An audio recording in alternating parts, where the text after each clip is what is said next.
Bonjour, j'espère que vous êtes en forme, j'espère que vous allez bien. Je vous fais juste une courte vidéo sur l'importance de fixer une date quand on décide d'arrêter de fumer. En quoi c'est important de fixer une date? Alors il y a plusieurs choses qui sont importantes pour réussir son arrêt du tabac, notamment avoir du sens à sa démarche, savoir pourquoi c'est vraiment important pour vous. Mais se fixer une date aussi c'est quelque chose d'important parce que c'est important en fait pour passer l'action, c'est important de manière générale pour réussir tous ces objectifs. Si vous avez un objectif mais que vous n'avez pas de date, eh bien vous aurez tendance à procrastiner, à remettre à plus tard, et ça se fera jamais.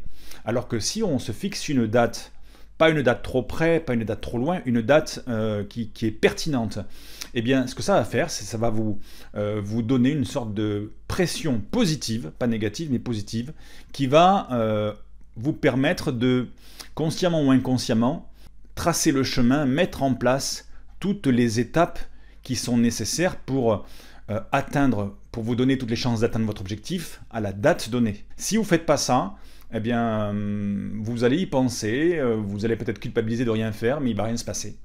Ça me fait penser à un patient que j'avais croisé il y a quelques années, que j'avais recroisé plus tard. Il y a quelques années, on discutait, à l'issue d'une sa séance, on discutait de tout, de rien. Il me disait, j'ai un objectif, c'est de parler anglais. Et quelques années plus tard, quand je l'ai recroisé, il avait exactement le même objectif. Et pourquoi il n'avait pas appris l'anglais pendant cette période? C'est tout simplement parce qu'il ne s'était pas fixé de date, alors que ce qu'il aurait fallu qu'il fasse à ce moment-là, j'avais oublié de lui dire, mais je lui dis après, il aurait fallu qu'il se dise par exemple, mon objectif c'est de parler couramment anglais, parce qu'il y a plusieurs niveaux de langue après, couramment anglais avant les 12 prochains mois. Et s'il s'était fixé une date butoir, eh bien son cerveau aurait pu créer comme un rétro-planning à partir d'aujourd'hui et voir tout ce qui était important à mettre en place pour pouvoir atteindre son objectif à l'issue des 12 mois. Peut-être qu'il fallait qu'il lise des livres en anglais, peut-être qu'il fallait qu'il regarde des films en anglais, sous-titrés français puis sous-titrés anglais, peut-être qu'il fallait qu'il écoute la radio en anglais, peut-être, je sais pas, qu'il fallait qu'il fréquente des anglophones. Bref, il y avait un plan d'action à mettre en place, et pour mettre en place ce plan d'action, eh bien, il faut une date butoir. Avec la cigarette, c'est exactement pareil. Pour mettre en place votre plan d'action sur comment vous allez pouvoir arrêter de fumer facilement à votre rythme, il faut mettre en place votre plan d'action, mais il faut une date butoir.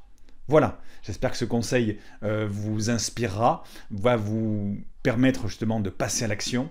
Si vous passez à l'action tout seul, écoutez, très bien, bon courage et bravo à vous.